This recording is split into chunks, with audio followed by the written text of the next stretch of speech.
To help the Shark IQ robot navigate your home effectively, follow these quick and easy tips for optimizing your home for cleaning. First, place the dock on a hard, bare floor surface. This will help the robot dock quickly and easily.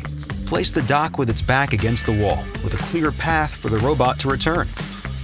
Next, remove objects like loose clothing, phone chargers, power cables, toys, and drapes. Shaggy rugs and thin bathroom mats can be a challenge to your robot. Remove them before cleaning as well.